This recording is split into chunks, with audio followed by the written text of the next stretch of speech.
పరిశోధన బైబిల్ గ్రంథము నుంచి కొరింథీయులకు పౌలు భక్తుడు రాసిన 2వ పత్రిక 2వ అధ్యాయము 9వ వచనం నుంచి, మీరన్ని విషయములందును విధేయులై ఉన్నారేమో అని మీ యోగ్యతను తెలుసుకున్నట్టుకే కదా పూర్వము రాసితిని. మీరు దేన్ని గూర్చి ఎవరిని క్షమించుచున్నారో నేనును వారిని క్షమించుచున్నాను. నేనైనను క్షమించి ఉన్నానంటే సాతాను మనల్ని మోసపరచుకున్నట్లు మీ నిమిత్తము క్రీస్తు సముఖమందు క్షమించి ఉన్నాను. సాతాను తంత్రములను మనము ఎరిగిన వారము కాము. దేవునికి ఒకసారి స్తోత్రం చెప్పండి. ప్రభునందు ప్రియ దేవుని బిడ్డలారా, క్రైస్తవ జీవితం లేదా విశ్వాస జీవితాన్ని మనం పరిశీలన చేస్తే ఇది ఒక పోరాటంలో యాత్ర. క్రైస్తవ విశ్వాసం అంటే దీన్ని ఆత్మీయ యాత్ర అని పిలుస్తాం. కానీ ఆత్మీయ యాత్ర నిండా ఇది పోరాటాలతో నింపబడిన యాత్ర. క్రైస్తవ జీవితంలో పోరాటం లేకుండా విశ్వాసం అసలు లేదండి. ఎందుకు ఈ పోరాటం? ఎవరితో ఈ పోరాటం? మనకి అసలు మన జీవితంలో అనుభవిస్తున్న పోరాటం ఏంటి అని మనం పరిశీలన చేసుకుంటే, మనం ఏ రాజుతోనో రాజ్యం కొరకు పోరాటలా. ఇక్కడున్న మీలో ఎవరైనా, మీకు తెలిసిన వాళ్ళు ఎవరైనా ఒక రాజు మరొక రాజుతో పోరాటం చేసేవాడు కనపడ్డాడు మనకి ఈ మధ్యకాలంలో? కనపడలేదా? ట్రంప్ గారు, ఇరాన్, ఇవన్నీ అదే కదా, గొడవలు దెబ్బలాడుకుంటున్నారు. కానీ ఎక్కడో ఒక దగ్గర అలాంటివి జరుగుతుంటే తప్ప సాధారణంగా సగటు మనిషిని గురించి మనం ఆలోచిస్తే ఒక వ్యక్తి ఎప్పుడు ఒక దేశంతో పోరాడిన దాఖలాలు కనపడలా. కానీ ఎవరితో పోరాడతాడు, దేనితో పోరాడతాడంటే తనతో తానే పోరాడుతూ ఉంటాడు. తనలో కలిగేటటువంటి భావోద్రేగాలను జయించటం కోసం తనలో తాను ఈ పోరాటాన్ని కలిగి ఉంటాడు. మంచి ఏదో గ్రహిస్తాడు, చెడేదో తెలుసుకుంటాడు. మంచి అనుకుని దాన్ని చేయలేకపోయి చెడని అనుకుని చేస్తూ, చేయలేని మంచి కొరకు చేస్తున్న పాపము కొరకు ఈ పోరాటంలో అనుదినము సతమతమైపోతూ నేను ఓడిపోతున్నానే, గెలవలేకపోతున్నాను అనుకునేటటువంటి బాధతో జీవితాన్ని కొనసాగించే వాళ్ళు చాలామంది ఉన్నారు. అందులో విశ్వాసాల గురించి ప్రథమంగా నేను చెప్తున్నాను. ఇలాంటి పోరాటం మన జీవితంలో నిరంతరం వస్తూనే ఉంటుంది. ఈ పోరాటం లేకుండా ఏ వ్యక్తి కూడా లేడు. కానీ ఇందులో మంచి చెడు గ్రహించే జ్ఞానం దేవుడు మనకిచ్చాడు. మంచిని చేయాలనుకునే మనసు దేవుడు ఇచ్చాడు. కానీ ఆ మంచి చేయలేకుండా అపవాది సంబంధమైన కార్యాలయం మనం ఎందుకు చేస్తున్నాం? ఎందుకు చెడని తెలిసిన దాన్నే మనం చేస్తున్నామంటే ఆ పోరాటంలో మనం ఓడిపోతున్నాం. ఎందుకని ఆ పోరాటాన్ని మనం కలుగు చేసింది ఎవరో తెలుసా? అపవాది అయిన సాతాను. కనుక ఈరోజు క్రైస్తవ విశ్వాసులందరూ కూడా జయించాలి. చెప్పండి నాతో ఈ మాట. ఎవరిని జయించాలి? సాతానును జయించాలి. ఈ ఆత్మీయ యాత్రలో ప్రభు పిలుపునకు లోబడి ఆత్మీయ యాత్ర ప్రారంభించాం మనం కదండి. ప్రభు పిలుపునకు లోబడి ఆత్మీయ యాత్ర ప్రారంభించాం. ప్రభువుతో నడుస్తున్నప్పుడు మన నడకను ప్రభువు నుంచి దూరం చేయటం కోసం అపవాది ఏం చేస్తుంది? మనకు ఆటంకాలు కలుగు చేస్తుంది, మనకు అవరోధాలు కలుగు చేస్తుంది. మనలో సాతాను క్రియలను మనలో ప్రవేశింపజేసి మనల్ని భక్తిహీనులుగా చేస్తుంది.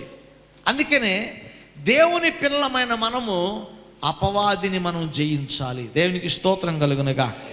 హల్లెలూయా. ఇది మీరు కొత్తగా చెప్పేదే ఉందని అందరికీ తెలిసిందే కదా అనుకుంటున్నారా? జయించాలని తెలుసు, కానీ ఎలా జయించాలో మనకి తెలియదు. ఎలా జయించాలి అపవాదిని? ఈరోజు నా సందేశం అదే. అపవాదిని ఎలా మనము జయించాలి? మానవ జీవితాన్ని విశ్వాస భ్రష్టత్వంలోకి నడిపించి, భక్తిహీనతలోనికి నడిపించి, పాపములోనికి ప్రేరేపించి, పాపమును విడిచిపెట్టకుండా ఉండలేని స్థితిలో మనల్ని చేసిన అపవాదిని మనం ఎలా జయించాలి? How is it possible? సాధ్యమేనంటారా? ఈ యుగ సంబంధమైన దేవత అన్నాడు వాక్యంలో కదండి. ఈ భూమిని, ఈ భూమండలం అంతటి తన స్వాధీనంలో ఉంచుకున్నాడు, లేకపోతే తను పరిపాలించడానికి ఇష్టపడే వ్యక్తిగా అపవాది ఉన్నాడు. ఈ భూమి అంతటినీ కూడా, మనుషులందరినీ కూడా తన స్వాధీనపరచుకోవాలనే ప్రయత్నంతో తన పరిపాలన కొనసాగిస్తున్నాడు అపవాది.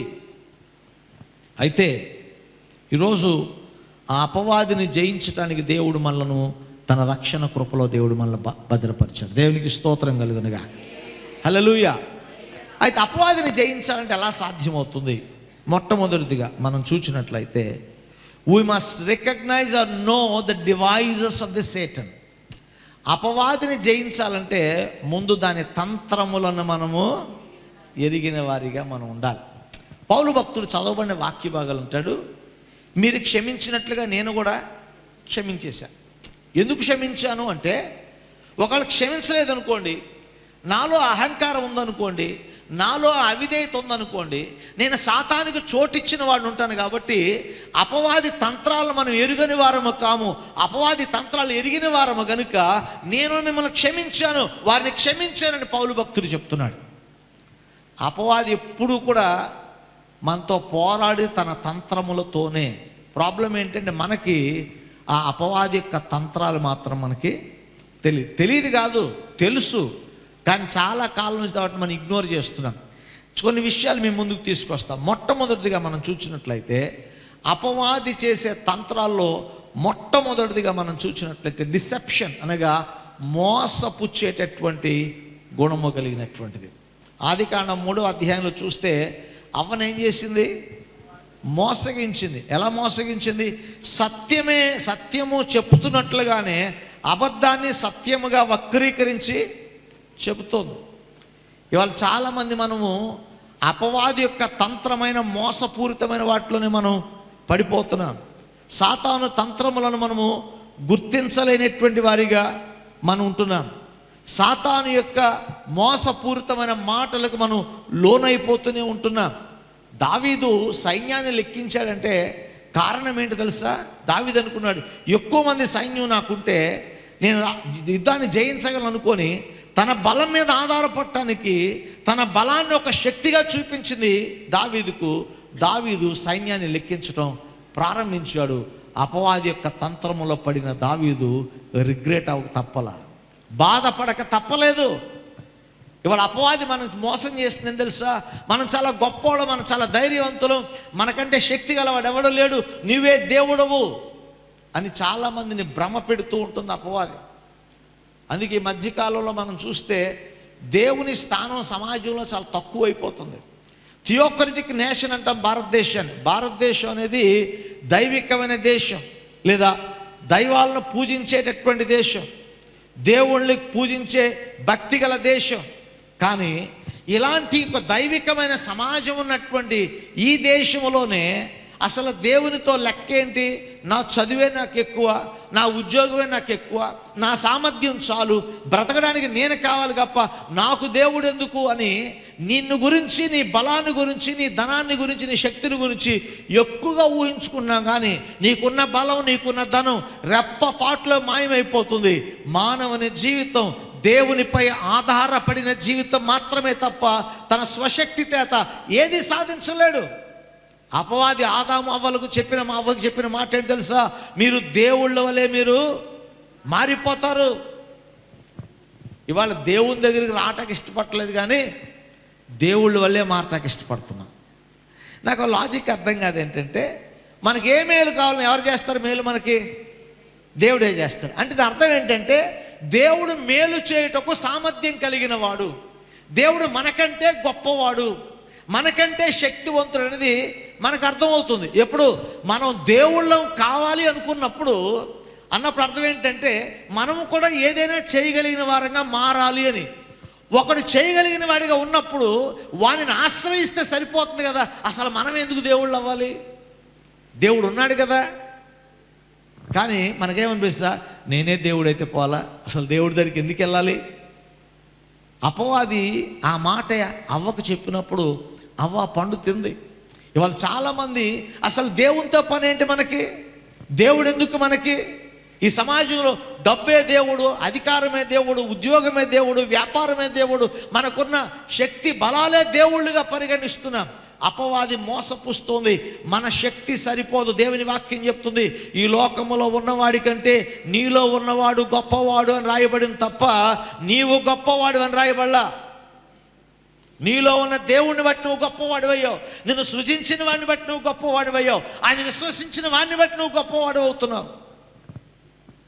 దేవుడు అక్కర్లేని సమాజం తయారవుతుంది. దేవుడు అక్కర్లేదని అనుకునే సమాజం తయారవుతుంది. దేవుడు వద్దు అనుకునే సమాజం తయారవుతుంది. అపవాది మనల్ని ఇక్కడే మోసపడుతుంది. మనమే దైవాలుగా మారిపోవాలని కోరుకుంటున్నాం. అలా కాదండి నేను అన్నవాళ్ళు ఎవరు ఉన్నారు ఇక్కడ? లేరు. అబ్బే ఇది అబద్ధం. ఎందుకో చెప్తానేనండి. ఎవరైనా కానీ నేను దేవుడిగా ఉంటాను అంటే ఎవరు చెప్పరా మాట, నాకు తెలుసు ఆ మాట. కానీ మన క్రియలు చూస్తే అలాగే ఉంటాయి. దేవుడు చెప్పిన మాట కాక మనమే చేస్తే నీ మాట నేను ఎందుకనంటే నా మాట నేనే వినాలి. నేను ఎవడి మాట విను అంటే నాకు నేనే దేవుణ్ణి, నాకు నేనే ప్రభువుని, నా కనుసన్నలో నా జీవితం ఉండాలి, నా ఇష్టానుసారంగా నీ జీవితం ఉండాలి అని నీకు నీవే ప్రభువుగా నిన్ను నువ్వు కొలుచుకుంటూ నిన్నే గణపరుచుకునే ప్రతివాడు కూడా తను దేవుడుగా వివరించుకునేవాడే. ఈరోజు చాలామంది అపవాది తంత్రములను ఎరిగిన వారమైనను ఎరగని వారమన్నట్లుగానే ఉంటూ మనం అపవాది మోసంలో ఇంకా పడిపోతూనే ఉన్నాం మనం. అందుకనే we must know the devices of this devil. అపవాది యొక్క తంత్రములను మనము ఎరిగి ఉండాలి. అపవాది యొక్క మరొక తంత్రం ఏంటి తెలుసా? అది మనల్ని శోధిస్తూ ఉంది అపవాది. చూడండి, బైబిల్లో మనం చూస్తే ఈ వ్యత్యాసాన్ని అందరూ గమనించలేకపోతున్నారు. శోధన వేరు, పరీక్ష వేరు. శోధన అపవాది నుంచి వస్తుంది, పరీక్ష దేవుని యొద్ద నుంచి వస్తుంది. ఎప్పుడు దేవుడు మనల్ని శోధించడు, దేవుడు పరీక్షిస్తాడు. శోధన ఎందుకో తెలుసా? మనకు ఆకర్షణ చూపించి మనం ఆకర్షణలో పడిపోవటానికి మన ముందు తవ్వేటటువంటి ఒక గొయ్యి. కానీ పరీక్ష ఏంటి తెలుసా? మన విశ్వాసాన్ని బలపరిచి మన ఉన్న స్థితి నుంచి ఉన్నతమైన స్థితిలోకి తీసుకువెళ్ళటం కోసం ప్రభువు పంపించిన మార్గం పరీక్ష. పరీక్షకి శోధనకి తేడా తెలియకపోతే మనం చాలా ఇబ్బందులు పడాలి. అందుకే సాతాను ఏం చేస్తుంది తెలుసా? మనకేం చేస్తుంది? పరీక్ష పెట్టదు, శోధన కలుగు చేస్తుంది. సాతాను ముందు నుంచి తనకున్నటువంటి తంత్రం అదే. హవ్వని దేంతో శోధించింది? పండు చూపించి శోధించింది కదా. యేసు ప్రభువుని ఏం చూపించి శోధించింది? ఈ రాళ్లను రొట్టెలుగా మార్చుకోమని. అంటే అపవాది ముందు నుంచి మనల్ని ఎక్కడ పడేస్తుంది తెలుసా? తిండి దగ్గరే. అవునండి, అవునా కదా? అందరూ ఇదే లైన్లో ఉన్నట్టున్నారు, సంతోషం నవ్వుకుంటున్నారు అందరూ. అందుకే బైబిల్ నీ మెడకేం పెట్టుకోవాలంట? నీ మెడకేం పెట్టుకోవాలి? కత్తి పెట్టుకోవాలి. మనం కొన్నిసార్లు అంతే. బైబిల్లో ఏశావు పతనం అవడం కారణం ఏంటి?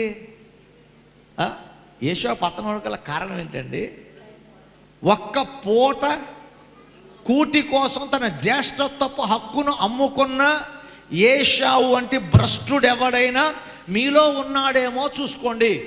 మనలో చాలామంది అపవాది ఇంకా అదే శోధన మనకు కలుగు చేస్తుంది. ఎందుకు ఉపవాసం ఉండలేం? ఎందుకు ఉపవాసం ఉండలేమండి? డాక్టర్ గారు కనుక తింటే నువ్వు చస్తావంటే 2 రోజులు తినం. అవునండి, డాక్టర్ గారు చెప్తే ఖచ్చితంగా ఉంటాం. కానీ ఈ మధ్యన యూట్యూబ్లో ఎక్కువ రోల్ అవుతుంది ఏంటంటే వారంలో ఖచ్చితంగా ఒక పూట ఏమీ తినకుండా ఉంటే మనకది ఆరోగ్యం. ఇవాళ యేసుప్రభు ఎప్పుడో చెప్పాడు కదా, వారంలో ఒక్క శుక్రవారం ఉపవాస ప్రార్థన చేయండి అంటే అబ్బో, ఉపవాసం చేసినప్పుడు 20 చపాతీలు తింటారు. 20 చపాతీలు తినేది ఉపవాసం కాదు, అది 15 ఇడ్లీ తింటాం కాదు, ఉపవాసం కాదు. అది ఏమీ తినకుండా ఉండటమే ఉపవాసం. అంతేపాటు అన్నం మానేసి మిగతా అన్నీ తింటే ఉపవాసం అవ్వదు. కొంతమందికి రైస్కి సబ్స్టిట్యూట్గా ఉండి ఉపవాసం ఉన్నా అనుకుంటారు, అది పొరపాటు అండి. లేకపోతే 2-3 గ్లాసులు బాదం జ్యూసును 2-3 గ్లాసులు పాలు తాగితే ఉపవాసం కాదు. అవునా? కొన్నిసార్లు మనం ఏదో మానేస్తాం అనుకొని ఇంకేదో తగ్గిపోతాం, ఎక్కువ బలం పెరిగిపోతుంది మనకి. నేను 2 years బ్యాక్ అనుకుంటా కొన్నాళ్ళు నాన్ వెజిటేరియన్ మానేద్దామని మానేసి 4 రోజులకి నీరసం అనిపించింది. ఏంటో నీరసం అనిపించిన తర్వాత తినేయటం నీరసం అయిపోతుందేమో అని చూసుకొని ఈ కూరగాయలు మామూలుగా పట్టుబట్టలు మొత్తం పట్టిసాం. 2 నెలల తర్వాత చూసుకుంటే 6 కేజీలు బరువు పెరిగిపోయినాయి. మనకు కొన్నిసార్లు మనకి తగ్గిపోతుందనే ఫీలింగ్లో మనం ఇంకెక్కువ తినేస్తుంటాం. సాతాను మనల్ని శోధించే విషయంలో తన తంత్రాన్ని ఏమీ మార్చుకుంది ఏమన్నా? ఏమీ మార్చుకోలేదండి. హవ్వను భోజనం దగ్గర పడేయాలనుకుంది, ఏశావును భోజనం దగ్గర పడేసింది. యేసు ప్రభువుకి భోజనాన్నే చూపించింది. ఈ రాళ్లను రొట్టెలుగా చేసుకొని యేసు ప్రభు ఉపవాసం ఉండగా, యేసు ప్రభు ఉపవాసం ఉన్న ఆ చోటు దగ్గరికి వచ్చి రాళ్లను రొట్టెగా మార్చుకొని తినమని సాతానైన అపవాది శోధించింది యేసు ప్రభుని. ఈరోజు అపవాది యొక్క తంత్రాలను ఎరుగక మనం ఏం చేస్తే తెలుసా? ఉపవాసం ఉండలేకపోతున్నాం. కానీ మనకేంటంటే ఒక సాంప్రదాయం కదా, ఆ రోజు మాత్రం ఉంటాం తప్ప మిగిలిన రోజు ఉపవాసం ఉండి ప్రార్థన చేయటం మర్చిపోయాం. ఎందుకు ఉపవాసం ఉండలేకపోతున్నా? సాతాను మనలను శోధిస్తుంది. ఉపవాసంతో ప్రార్థన చేస్తే ఆ ఉపవాస ప్రార్థన చేసిన వ్యక్తి యొక్క శక్తి భూమిని తలక్రిందులుగా చేసేదిగా మారుతుంది. ఉపవాస ప్రార్థన చేసే వ్యక్తి రాజుల యొక్క తలరాతలను మార్చేవాడిగా ఉంటాడు. ఉపవాస ప్రార్థన చేసే వ్యక్తి తన శాపాన్ని ఆశీర్వాదకరంగా మార్చుకోగలుగుతాడు. ఉపవాస ప్రార్థన చేసే వ్యక్తి తన యొక్క దారిద్ర్యాన్ని ఆశీర్వాదకరంగా మార్చుకునేటటువంటి స్థితిలోనికి ఆ వ్యక్తి వస్తాడు. కనుక అక్కడికి రానివ్వకుండా అపవాది వారిని శోధిస్తుంది. ఆహారం చేత ఆకర్షణ కలుగు చేస్తుంది. ఈరోజు అపవాది యొక్క ఆకర్షణలకు లోనై, శోధనలకు లోనై శోధించబడిన మనము ఏం చేస్తాం? మనం శోధనలో పడి దేవుని ఉపవాస ప్రార్థన మనము చేయలేకపోతున్నాం. ప్రభునందు ప్రియ దేవుని బిడ్డలారా, శోధకుడు మనను శోధిస్తున్నాడు. శోధనను జయించువాడు ధన్యుడు. మూడోదిగా మనం చూచినట్లయితే అపవాది తంత్రం ఏంటి తెలుసా? మనలను నిరాశపరుస్తుందట. ఇట్ డిస్కరేజెస్ అస్. మన నిరుత్సాహపరుస్తుంది అపవాది తంత్రాలు ఏంటంటే మనల్ని ఎప్పుడు కూడా నిరుత్సాహపరచటమే అపవాది యొక్క తంత్రము. బైబిల్ గ్రంథంలో ఒక గొప్ప ప్రవక్తను మీకు జ్ఞాపకం చేస్తా. ఆయన పేరు ఏలియా. ఎవరండి ఆయన? ఏలియా సాధించిన విజయం సామాన్యమైన విజయం అంటారా? కాదండి. ఎలాంటి విజయం? చాలా గొప్ప విజయం సాధించాడు ఏలియా. 450 మంది బయలు ప్రవక్తలను ఏలియా చంపేశాడు ఒక్క రోజులోనే. అది 450 రోజులు తీసుకోలే, ఒక్క రోజులోనే చంపేశాడు. అసలు అలాంటి వాడికి ఎదుట ఎవరైనా నిలబడతారండి? అసలు ఎవరైనా నిలబడే ధైర్యం చేస్తారా? నిలబడే సాహసం చేస్తారా? అంతటి గొప్ప విజయాన్ని సాధించినటువంటి ఏలియా మరుసటి రోజే పారిపోవటం మొదలుపెట్టాడు. మరుసటి రోజే యెజెబెలు తనకు ఒక సందేశాన్ని పంపితే, నేను 450 మందిని బ్రతికించాను, చంపాను కదా, ఎంతో గొప్ప విజయం సాధించాను కదా, ఒక్క స్త్రీకి నేను భయపడటం ఏంటి అనేది ఎప్పుడు కూడా ఏలియా ఆలోచించకుండా అతని మనస్సులో కలిగిన భయాన్ని బట్టి ఏలియా పారిపోవటం మొదలుపెట్టాడు. భయం కలుగు చేసిన భయాన్ని బట్టి పారిపోవటం మొదలుపెట్టాడు. ఇక్కడ ఏలియా జీవితంలో కలిగిన ఉపద్రవానికి కారణం మీరు ఎప్పుడైనా ఆలోచన చేశారా? ఎందుకు అసలు ఏలియా భయపడ్డాడు? ఎందుకు ఏలియా నిరాశపడ్డాడు? ఎందుకు ఏలియా నిరుత్సాహపడ్డాడు? ఎందుకు ఇంకా చాలు ప్రభువా అని ఏలియా ఎందుకు ఆ మాట అన్నాడు?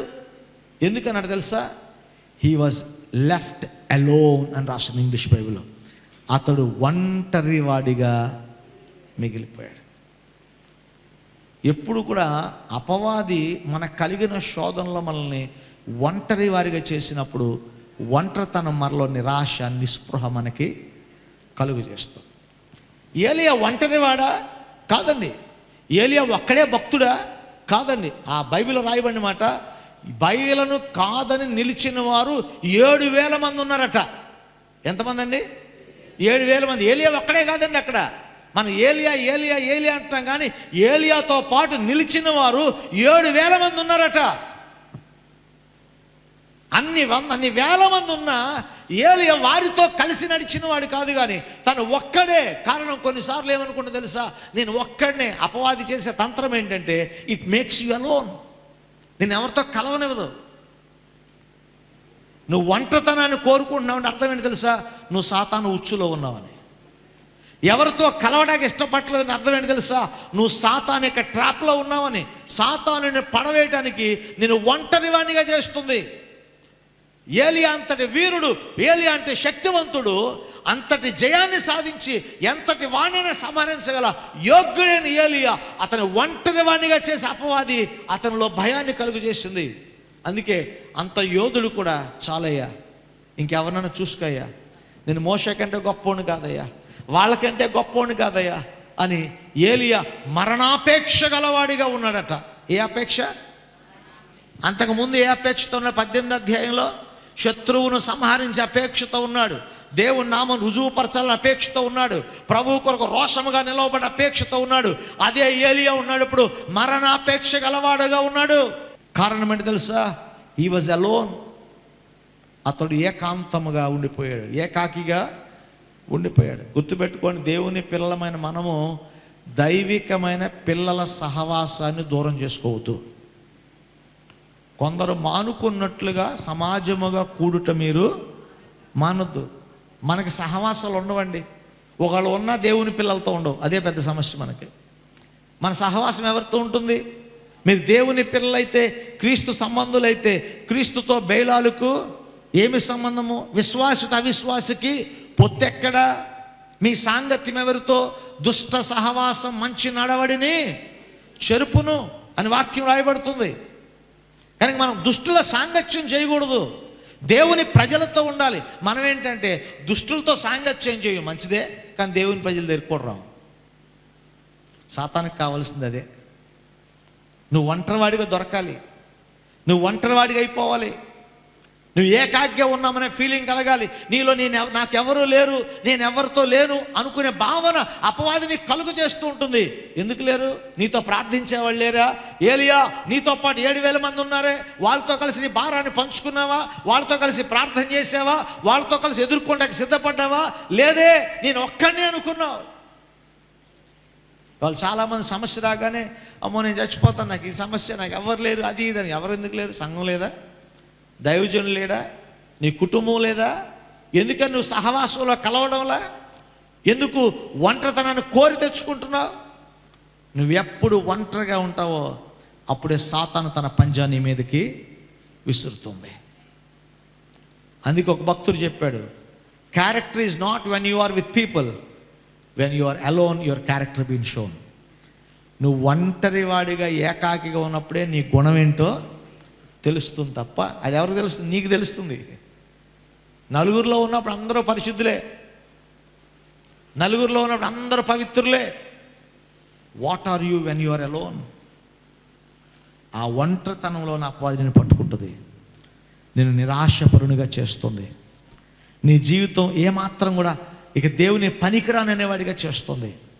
నీ తలంపులు, నీ ఊహలు, నీ ఆలోచనలు, what you see, what you talk, that determines your character.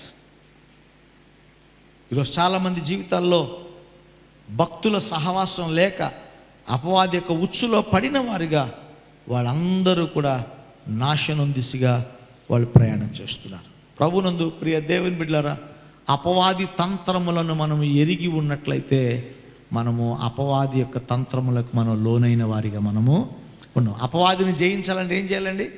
When you want to defeat your enemy you must know about your enemy.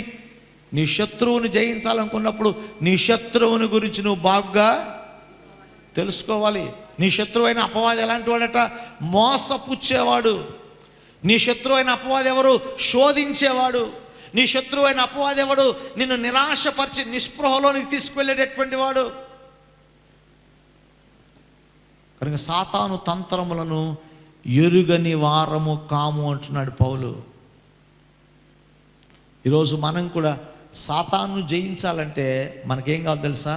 సాతాను తంత్రములను మనము ఎరిగిన వారిగా ఉండాలి. రెండవదిగా మనం చూద్దాం, సాతాను మనం జయించాలంటే మనము దేవునికి లోబడాలి. దేవునికి స్తోత్రం కలుగునుగాక.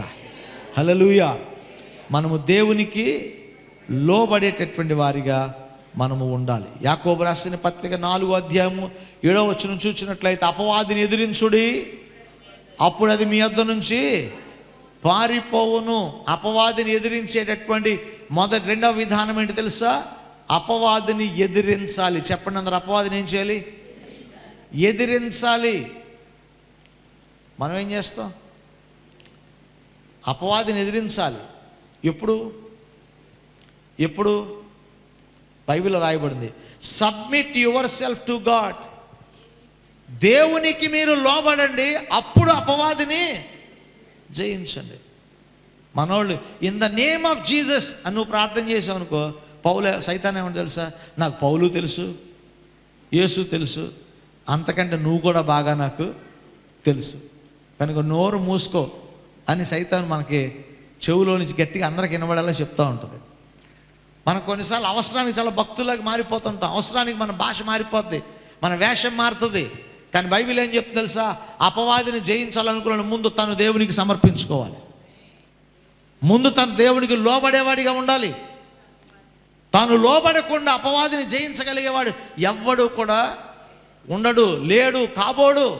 నీవు దేవునికి లోబడకుండా నువ్వు అపవాదిని ఏం చేయిస్తావు, అపవాది తంత్రాలను ఏం చేయిస్తావు, అపవాది శోధనను ఏం చేయిస్తావు? First you must surrender yourself to God. నువ్వు దేవునికి ముందు లోబడేవాడిగా నీవు ఉండాలి. దేనికి లోబడాలి? దేవునికి, ఆయన చిత్తమునకు లోబడాలి. రెండవది, ఆయన ఆజ్ఞలకు నిన్ను అప్పగించుకోవాలి, ఆయన పిలుపునకు నిన్ను అప్పగించుకోవాలి, ఆయన వాక్యమునకు నిన్ను అప్పగించుకోవాలి. దేవునికి, అపవాదిని నువ్వు దేవునికి లోబడి ఉండండి, నువ్వు దేవునికి సమర్పించుకోండి అంటే దేవుని సందులో మనం ఆయనకి ఎలా సమర్పించుకుంటాం? మొట్టమొదటిది ఆయన చిత్తమునకు లోబడి మన సమర్పణ దేవునికి తెలియజేయాలి. దేవుని చిత్తానికి లోబడకుండా అపవాదిని ఎదిరించే ప్రయత్నం చేయమాకండి. చేస్తారు అలాగే చేస్తున్నాం మనం. దేవుని చిత్తం ఏది మనం చెయ్యం, దేవుని ఉద్దేశాలు ఏది మనం నెరవేర్చం. దేవుని చిత్తం చేయకుండా అపవాదిని జయించడానికి ఎలా ప్రయత్నం చేస్తాం? మనం చేయలేట్లా. దేవుని చిత్తాన్ని మనము చేసేవారిగా మనం ఉండాలి, దేవుని ఉద్దేశాలు నెరవేర్చేవారిగా మనము ఉండాలి. If you are not able to surrender to God's will, you can't resist the devil. నువ్వు అపవాదిని జయించాలంటే, అపవాదిపై పోరాటం చేసి నువ్వు గెలవాలంటే ముందుగా నువ్వు దేవుని చిత్తమునకు నిన్ను అప్పగించుకోవాలి. దేవుని చిత్తం ఒకటి, మన చిత్తం ఒకటే, దేవుని ఆలోచన ఒకటి, మన ఆలోచన ఒకటి, దేవుని ఉద్దేశాలు ఒకటి, మన ఉద్దేశాలు ఒకటి. అప్పుడు అపవాదిని జయించలేం, అపవాదిని బలపరుస్తాం. అపవాది సైన్యాన్ని సంఘంలోనే పెంచుకుంటుంది. కారణం ఏంటంటే మనం దేవునిలో ఉన్నాం తప్ప దేవుని వారం మనం కాము, భక్తిలో ఉన్నాం తప్ప భక్తి గల కార్యాలు మన మధ్య లేవు, విశ్వాసంలో తప్ప విశ్వాస సహితమైన జీవితం మన మధ్య లేదు. దేవుని చిత్తానికి లోబడాలి, అప్పుడే వాడు అపవాదిని జయిస్తాడు. దేవుని పిలుపునకు లోబడాలి. దేవుడు అంటున్నాడు యెషయా గ్రంథంలో, ఎవరున్నారు అన్నప్పుడు యెషయా అన్నాడు, నేనున్నాను, నన్ను పంపుము అన్నాడు. He surrendered his life for the call of God. దేవుడు పిలిచిన పిలుపునకు యెషయా లోబడ్డాడు కనుక యెషయాను దేవుడు పవిత్రపరిచాడు. యెషయా దేవుని చిత్తాన్ని నెరవేర్చగలిగే గొప్ప ప్రవక్తగా మారాడు. సాతాను తంత్రాలు జయించాలనుకునే ప్రతి వాడు కూడా ఏం చేస్తా, ముందు నిన్ను దేవునికి సమర్పించుకోవాలి, ఆయన చిత్తమునకు లోబడాలి, ఆయన పిలుపునకు లోబడాలి, ఆయన ఆజ్ఞకు మనము లోబడేవారిగా ఉండాలి. అబ్రహాము జీవితంలో ఆశలు లేవా? పిల్లల మీద, తన పిల్లల మీద ప్రేమ లేదా? ఉంది. కానీ దేవుడు ఆజ్ఞాపించినప్పుడు తన ప్రేమ చేత, తనకున్న కుమారుడి పైన ప్రేమ చేత దేవుని మాట కాదనకుండా దేవుడు ఏ ఆజ్ఞ ఇచ్చాడో ఆ ఆజ్ఞకు అప్పగించుకున్నాడు తప్ప తన ప్రేమకు లొంగిపోవాలి అబ్రహాము. అందుకనే దేవుణ్ణి మహిమపరిచాడు, సాతానికి అవమానం తెచ్చాడు, దేవుని నామానికి ఘనత తెచ్చాడు అబ్రహాము. యోబు జీవితంలో తనకు అయిన వారందరూ కోల్పోయినా సరే అపవాదికి జయము రాకున్నట్లుగా శ్రమలో దేవుని కొరకు నిలిచాడు. యోబు దేవుని నామాన్ని మహిమపరచగలిగాడు. కారణం ఏంటో తెలుసా? వారు దేవుని ఆజ్ఞకు వాళ్ళు తను అప్పగించుకున్నారు. ఈరోజు అపవాదిని జయించే ప్రతి వాడు కూడా నిన్ను దేవునికి అప్పగించుకోవాలి. దేవునికి స్తోత్రం కలుగును గాక.